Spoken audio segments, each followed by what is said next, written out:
मौजूद ख़वातीन और हज़रात अस्सलाम वालेकुम। आप देख रहे हैं सब्ज़ सफ़ेद यूट्यूब चैनल और प्रोग्राम स्टडी डेस्क में मैं हूँ आपका मेज़बान क्रिस्टोफर इनोसेंट। मोहतरम नाज़रीन, आज हम जो है अपना सबक आगे बढ़ा रहे हैं और आज से हम जो है एक्टिव एंड पैसिव वॉइस शुरू कर रहे हैं। तो वॉइस का जो लिटरल मीनिंग है वो है आवाज़। Voice means the sound which is produce in the larynx. जो साउंड बॉक्स में जो हमारे जो आवाज़ प्रोड्यूस होती है उसको कहते हैं वॉइस। लेकिन जहाँ तक इंग्लिश ग्रामर का सवाल है तो इंग्लिश ग्रामर में वॉइस का मतलब है वे ऑफ एक्सप्रेशन, अंदाज़ बयान। आप किस तरह अपने ख्यालात का को बयान करते हैं, उनको किस तरह आप पेश करते हैं, तो उसके दो तरीके हैं। एक आप एक्टिव वॉइस में भी बात कर सकते हैं और आप एक पैसिव वॉइस में भी बात कर सकते हैं। अब सवाल पैदा होता है कि ये एक्टिव और पैसिव वॉइस ज़रूरी क्यों है और कहाँ ये ज़्यादा ज़रूरी है। ये रिपोर्ट राइटिंग में जो है ना ये पैसिव वॉइस बहुत इस्तेमाल होती है, जैसे एक्सीडेंट रिपोर्ट्स होती हैं या कोई दहशतगर्दी की रिपोर्टिंग होती हैं, उसमें जो ये क्योंकि जहाँ जो जो डूअर ऑफ द एक्शन है उसका पता नहीं होता। जैसे मिसाल के तौर पर कोई हादसा हुआ कोई भी, तो उसमें जो है मतलब कि कितने आदमी मर गए और कितने ज़ख्मी हुए, अगर इनका पहले जिक्र करना तो ज़ाहिर है वो पैसिव वॉइस में करना पड़ेगा। जैसे मिसाल के तौर पे कि 5 people have been killed and 10 injured in a road accident here this morning। अब ये जो पैसिव वॉइस है ये वो ए लेवल में और बहुत सारे इम्तिहानों के में जो है ना ये रिपोर्ट राइटिंग आती है। तो रिपोर्ट राइटिंग में जो है ना ये अमूमन जो है ज़्यादातर जो है ये पैसिव वॉइस का इस्तेमाल है। तो पैसिव वॉइस का वहाँ इस्तेमाल होती है जहाँ काम करने वाले का पता नहीं होता, डूअर ऑफ द एक्शन जो है उसका कुछ पता नहीं होता, इसलिए उसको मेंशन नहीं करना होता, इसलिए पैसिव वॉइस में आप बात करते हैं। तो इसको ज़रा सही तरीके से अभी हम इसको देखते हैं कि सबसे पहले हम देखेंगे कि what is the difference between active and passive voice. अभी हम ज़रा थोड़े निचले लेवल पे आ जाते हैं, 8th है, 9th है, 10th है, तो उसमें जो है ना इसको एक्टिव और पैसिव वॉइस वो जो स्टूडेंट पढ़ते हैं तो बहुत सारे कॉन्सेप्ट हैं इसमें। तो इसमें जो मेन चीज़ है ना वो ये है कि एक्टिव वॉइस में हमेशा हम जो है ना वो काम करने वाले का पहले जिक्र कर देते हैं। क्या करते हैं हम एक्टिव वॉइस में हम जो है काम करने वाले का पहले जिक्र करते हैं। एक्टिव वॉइस में याद रखना है कि आपने जो है काम करने वाला जो है उसका पहले जिक्र कर देना है और पैसिव वॉइस का जो है वो बाद में जिक्र आ जाता है। पैसिव वॉइस में जो है ना वो जिस पर काम हुआ है उसका जिक्र आ जाता है। जैसे हम एक सेंटेंस बनाते हैं कि सबा ईट्स अ मैंगो। अभी मैंगो ने तो सबा को नहीं खाया, सबा ने मैंगो को खाया है, तो हमने सबा का पहले जिक्र कर दिया, तो जनाब वो जो हो जाएगा active voice, Saba eats a mango. अगर हम कहते हैं mango is eaten by Saba, इसका पैसिव वॉइस होगी। चीज़ को भी आप अहमियत देते हैं, अगर आप सबा को अहमियत देते हैं तो आप उसको पहले लें, अगर उसको जो है मैंगो को अहमियत देते हैं तो उसको पहले लें। तो ये दो वेज हैं जिसमें आप अपने आप को एक्सप्रेस करते हैं। तो रिपोर्ट राइट में जो है ना वो ज़्यादातर जो है ना वो इस्तेमाल होती है अपने जो है पैसिव वॉइस, क्योंकि मैं शुरू से इसी चीज़ पे ज़्यादा कंसंट्रेट कर रहा हूँ एक, और दूसरा ये राइटिंग स्किल पे। तो इसको ज़रा आपने बहुत अच्छी तरह समझना है कि एक्टिव पैसिव वॉइस को, कि ये एक्टिव और पैसिव वॉइस जो है ये क्या चीज़ होती है।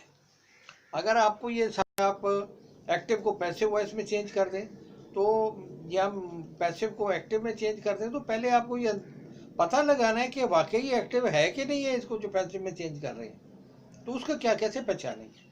और दूसरी बड़ी बात यह है कि एक्टिव वॉइस में तो कोई भी वर्ब इस्तेमाल हो सकता है, लेकिन पैसिव वॉइस में हमेशा जो है वो पास्ट पार्टिसिपल का इस्तेमाल होता है, यानी कि फिफ्थ फॉर्म। जो हम 5 का कॉन्सेप्ट फॉलो कर रहे हैं, जो ये शुरू से मेरे साथ पढ़ रहे हैं उनको पता है कि वर्ब जो है 5 फॉर्म में अपीयर होता है, और ये पास्ट पार्टिसिपल इसमें हमेशा यूज होता है पैसिव वॉइस में। एक्टिव वॉइस में जो है ना वो कोई भी फॉर्म यूज हो सकती है, लेकिन पैसिव वॉइस में सिर्फ और सिर्फ जो है वो पास्ट पार्टिसिपल का इस्तेमाल होता है और उसके साथ कोई ना कोई हेल्पिंग वर्ड ज़रूर होता है। इसमें तो मेरा ख्याल कोई इतनी डिफ़िकल्टी नहीं है। अगर अगर आपके पास कॉपी पेंसिल है और आप वाकई प्रॉपरली पढ़ रहे हैं, तो ये फिर जो है आपके लिए समझना मुश्किल नहीं है, क्योंकि आप कंसंट्रेट करते हैं। तो एक दफ़ा जो है आप सारे टेंसेस को साथ साथ रिवाइज करते रहा करें, क्योंकि वो लेसन हमने टेंसेस का जो है पिछले लेसन में वो ख़त्म हो गया।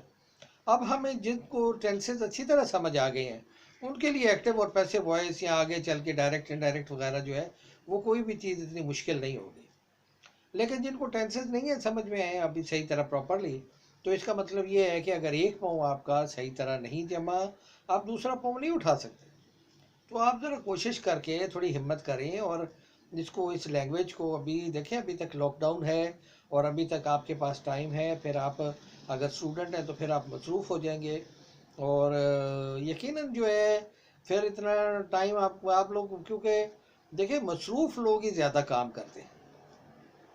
अगर मैं कहूँ कि मेरे पास टाइम नहीं मिल रहा मुझे वीडियो देखने का और मैं ये वो, तो इसका मतलब ये है कि आप बेकार हैं। आप बिल्कुल, आपके पास बहुत टाइम है, आप ज़ाया करते हैं। लोग ज़्यादा जो मेहनत करते हैं, जो मजदूरी करते हैं, मतलब जो मसरूफ़ लोग हैं वही ज़्यादा काम करते हैं। अभी मेरे पास इतनी फुर्सत तो नहीं कि मैं ये वीडियोस बना रहा हूँ। मेरे पास कोई पता नहीं, आपको नहीं अंदाज़ा कि मेरी क्या मसरूफियात है, लेकिन मैं समझता हूँ कि मसरूफ़ लोग ही जो है ना वो ज़्यादा काम करते हैं। उनको ही वक्त की अहमियत का पता है और वो अपने हर वक्त को जो है, वो हर मिनट को जो है अपने, वो उसको इस्तेमाल कर लेते हैं।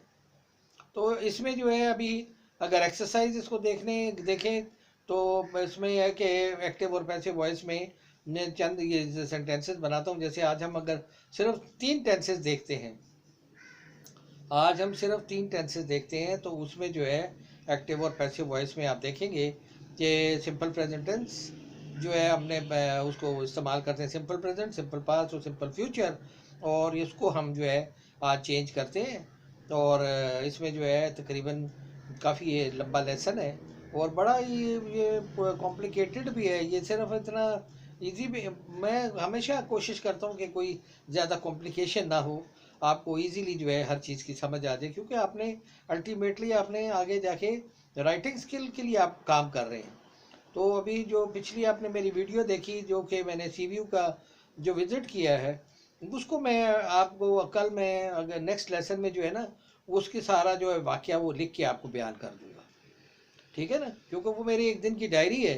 तो मैंने वो कैसे, मैं कितने बजे उठा, कितने बजे मैं घर से निकला, कैसे मैं गया, और सारा वो मैं बताऊंगा कि सीव्यू तक जो मैं गया तो आगे मैंने क्या देखा और कैसे मैंने उधर मुख्तसर करके उसको ख़त्म किया, क्योंकि सीव्यू पर दिखाने के लिए कुछ भी नहीं था। उधर सिर्फ एक सन्नाटा था और वहाँ ज़्यादा देर रुकना जो है वो मुनासिब नहीं था, क्योंकि वहाँ इजाज़त नहीं है इस बात की। तो मैं तो सिर्फ आपको वो सारी सूरत हाल मैंने आपको दिखाई है और मैं उसको सारा जो है वो अपनी डेली डायरी में आपको लिख के बताऊंगा एक सिंपल से वे में। ज़्यादा उसको मैं बहुत ज़्यादा हाई फाई उसको टेक्स्ट नहीं बनाऊंगा। तो लेकिन वो आहिस्ता आहिस्ता मैं उसी को अगर मैं बदलता रहूँगा तो आप देखेंगे कि किस तरह जो है ये राइटिंग स्किल जो है कैसे बढ़ता है और कैसे वो और ज़्यादा डिफ़िकल्ट और कॉम्प्लिकेटेड लैंग्वेज में लिखा जा सकता है। मेरा ख्याल आज के लिए ये बहुत है। और अभी आप जो है अगर चैनल पे मेरी पहली दफ़ा आए हैं तो अगर आपको अच्छा लगा है तो इसको लाइक करें और इसको सब्सक्राइब करें और बेल का जो बटन है उसको ज़रूर दबाइए, ताकि आपको मेरे आने वाली हर वीडियो जो है वो बर वक्त मिल सके। और जो मेरे पास मेरे साथ पहले से पढ़ रहे हैं उनको मैं और मतलब अप्रिशिएट करता हूँ कि वो अभी तक जो है वो चल रहे हैं और आगे भी कोशिश करते रहें।